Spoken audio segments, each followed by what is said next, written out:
Ada orang yang ketika berdoa kepada Allah, bukan Allah tidak mengabulkan. Karena hukum doa itu dalam Al-Quran, begitu disampaikan, Allah pasti kabulkan. Quran surah kedua Al-Baqarah, ayat 186. Posisi paling kiri sebelah bawah. Lihat kalimatnya. Wa idza sa'alaka 'ibadi 'anni. Muhammad, jika hambaku bertanya padamu mencari-cari aku. Masya Allah. Saya mau tanya sebentar. Kalau ada orang mencari Allah, kira-kira motifnya apa? Butuh. Butuh. Silahkan, kalau sedang butuh kan rajin ibadahnya. Kemarin gajian, naik, lupa. Begitu tertunda 3 bulan, mulai tahajud. Baca Quran, puasa, belum juga dikabulkan. Minta lagi, ya Allah, saya sudah tahajud ya Allah. Sudah puasa, sudah baca Quran, kenapa belum dikabulkan juga? Tahajud baru 1 rakaat. Masya Allah. Baca Quran 1 ayat, puasa setengah hari udah buka. Minta dikabulkan. Lihat teman-teman, setiap orang mendekat kepada Allah pasti punya permohonan. Lihat jawaban Quran.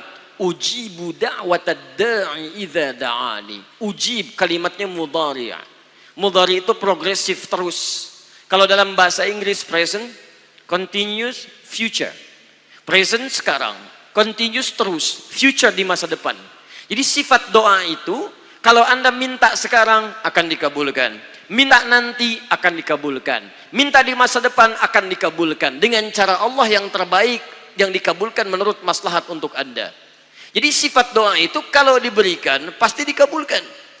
Entah sekarang, besok, atau nanti saat kita siap menerimanya. Yang jadi masalah, ada orang minta yang lain dikabulkan, dia tidak. Ini masalahnya.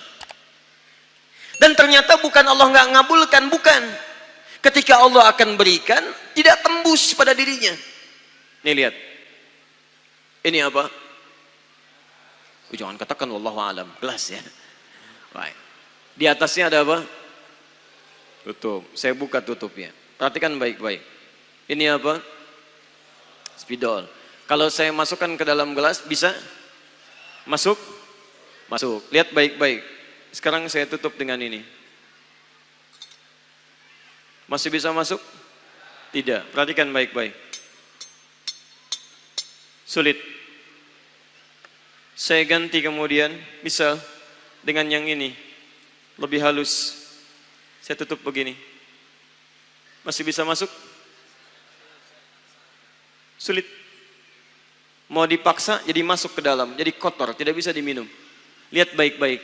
Terkadang ketika Allah dengan sifat sayangnya ingin mengabulkan permohonan hambanya, bukan doa tidak dikabulkan, tapi permohonan ini tidak sampai pada dirinya karena ada sekat yang menutup. Itulah dosa. Itulah maksiat. Semakin pekat dosanya, semakin kuat penghalangnya, maka semakin sulit kemudian Allah memberikan rahmat yang turun pada dirinya. Maka banyak hadis menyampaikan kepada kita, lihat baik-baik. Saya sampaikan satu hadis dari Nabi SAW. Thumma dzakara rajula. Lalu Nabi mengisahkan tentang seorang lelaki, yutilu safara, yang menempuh perjalanan yang jauh. Orang yang menempuh perjalanan jauh maka doanya cepat dikabulkan oleh Allah Subhanahu wa taala. Teman-teman yang ikut dari Bandar Lampung, ada yang tadi jaraknya 150 km Tulang Bawang dari sini. Lihat, begitu di jalan mohon kepada Allah, minta. Ya, safar yang baik itu cepat mengabulkan doa. Orang ini safar. Yamuddu yadaihi ilas sama, dia mengangkat tangannya ke langit begini. Orang yang berdoa mengangkat tangan itu lebih cepat dikabulkan daripada yang diam. Hadisnya banyak. Di Abu Dawud nomor hadis 1480 sampai 1490. Awas, innallaha hayyun karimun. Allah itu maha pemalu dan maha mulia, dan akan merasa malu kalau meninggalkan hamba yang mengangkat tangan, menurunkan tangannya dalam keadaan hampa. Maksudnya orang yang mengangkat tangan akan lebih cepat dikabulkan doanya dibandingkan yang diam. 3. Fayaqulu ya Rabb ya Rabb. Maka dia berkata, ya Rabb, memohon dengan al-asma'ul husna, sifat rububiyah Allah yang kalau dimintakan dikabulkan. Ya Rabb. Quran surah ke-17 ayat 110 sampai 111, paling kanan di pertengahan. Lihat baik-baik. Allah menjamin dalam Al-Quran seseorang yang memohon kepada Allah dengan kalimat-kalimat al-asma'ul husna akan lebih cepat dikabulkan dibanding orang yang langsung memohon kepada Allah tanpa menyebut kalimat al-asma'ul husna. Qulidullaha awidur rahman ayyamma tad'u falahul asma'ul husna. Kalau Anda punya masalah, sebut nama Allah, bukan mengeluh, atau sebut namanya ya Rahman. Tapi kalau Anda mampu, cari nama-nama Allah yang terbaik sesuai dengan persoalan yang sedang kita hadapi. Namanya Al-Asma'ul Husna. Jadi Asma'ul Husna itu bukan dihafal. Ya Allah, Ya Rahman, Ya Rahim, Ya Malik, Ya Qudus. Boleh dihafalkan. Tapi hafalan ini maksudnya membantu kita untuk bisa memilihnya saat kita membutuhkannya. Misal, Anda sedang punya masalah kesulitan. Mau berdoa, sebut namanya yang sesuai dengan kesulitan Anda. Ya Al-Fattah. Masalahnya rezeki, sebut ya Allah ya Razzaq. Di pekerjaan ada yang ganggu Anda, sebut ya Allah ya Jabbar. Anda punya masalah, ya Allah ya Sabar. Nggak harus disebutkan semuanya. Ya Allah ya Rahman ya Rahim ya Malik ya Qudus ya. Semua disebutkan. Masya Allah. Akhirnya yang tidak diminta pun diberikan. Anda nggak sedang punya masalah, ya Sabar ya Sabar. Sabar itu adalah permohonan kepada Allah supaya diberikan kesabaran saat punya masalah. Anda nggak sedang punya masalah, minta diberikan kesabaran. Itu artinya sama dengan minta masalah. Hati-hati. Banyak kalimat-kalimatnya, pilih. Kitab Al-Aqaid Al-Islamiyah, karangan Syekh Sayyid Sabiq, halaman 24-59, posisi paling kanan di pertengahan. Dikisahkan seorang lelaki bermohon kepada Allah setelah dia selesai menunaikan salat. Lihat kalimatnya. Allahumma innaka antal ahadus samad. Alladzi lam yalid wa lam yulad wa lam yakul lahu kufuwan ahad. Allahumma inni as'aluka an taghfira li. Dia sebutkan al-asmaul husna. Allahumma inni as'aluka innaka antal ahad, ahad, as-samad, al-asmaul husna. Alladzi lam yalid wa lam yulad wa lam yakul lahu kufuwan ahad. Allahumma inni as'aluka an taghfira li. Mohon ampuni dosa saya ya Allah. Ampuni saya, ampuni saya. Apa jawab Nabi? At-tadri bimadza tas'al? Tahukah engkau barusan mengucapkan kalimat apa saat berdoa? Kata orang ini, wallahu wa rasuluhu a'lam. Kata Nabi, lihat kalimatnya. Faqad du'ita bi asma'illahil a'zam. Idza du'iya biha ajaba wa idza su'ila biha a'ta. Kamu baru saja berdoa memohon kepada Allah dengan nama-nama Allah yang paling agung, al-asma'ul husna. Yang kalau dimulai doa dengan menyebutkan itu, doa akan dikabulkan, permintaan akan diberikan. Tapi ini aneh. Lihat baik-baik. Orang tadi melakukan 3 hal. Perjalanan panjang. Masih ingat? Mengangkat tangan ke langit. Membuka dengan al-asma'ul husna. 3-tiganya dikerjakan. Seharusnya doa dia 6 kali lebih cepat dikabulkan oleh Allah dibandingkan doa orang biasa. Tapi apa kata Nabi? Lihat baik-baik. Anna yustajabu lidzalik.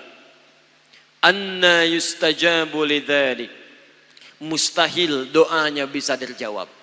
Mustahil doanya bisa dijawab. Sifat doa dimohonkan, dikabulkan. Tapi yang ini kata Nabi, anna yustajabu lidzalik. Mustahil doanya bisa dijawab. Kenapa? Enggak tembus. Famat'amu haramun, karena makanannya haram. Ketika Anda memakan yang haram, maka makanan jadi sekat dalam diri Anda, menjadi penghalang doa itu sampai kepada diri Anda. Tuh. Mashrabu haramun, minumannya haram, lebih tebal lagi. Malbasu haramun, pakaiannya haram, lebih tebal lagi. Sulit. Wa ghudhiya biharamin, dan perangkat hidupnya haram, lebih sulit lagi. Enggak tembus-tembus. Yang paling celaka dibawa yang haram ke rumah, dimasak kemudian oleh ibunya, dibagikan kepada anak-anaknya, muncul haram di keluarga, maka sulit turun rahmat ke dalam keluarga itu. Makanya kalau sudah maksiat terjadi, maka mohon maaf, rahmat sulit diturunkan, hidayah sulit masuk dalam diri seseorang. Maaf, ini yang haram beredar dengan darah, masuk ke dalam telinga. Quran kemudian muncul surah ke-6 ayat 25. Wa fi adhanihim waqra, di telinganya akan ada sumbatan. Bukan nggak bisa dengar, yang lain kedengaran, cuman ketika diminta yang baik-baik nggak tembus dalam telinganya. Konser musik di GBK, di Jakarta, Masya Allah, dari Lampung kedengaran. Masjid yang jaraknya 5 meter dari rumah, gak nyampe. Ini rumah dia, ini masjid, Mikrofon masjid ke rumahnya begini nih. Sepeda ada, motor ada, mobil ada, kendaraan ada. Allahu Akbar. Hayya 'alas shalah. Gak dengar. Qomat, gak dengar. Konser musik yang jaraknya cukup jauh, Masya Allah. Sebelum artisnya datang, tiketnya udah habis. Masjid kurang apa lagi? Soundnya jelas, panggilannya bagus. Ustadznya datang sendiri, nerangkan sendiri, nulis sendiri, kadang-kadang ngapus sendiri, live juga. Kemudian ada snacknya, aquanya ada, semua kelengkapannya ada. Dengan semua itu belum menyentuh Anda terpanggil untuk datang, coba cek maksiat apa yang sudah Anda kerjakan.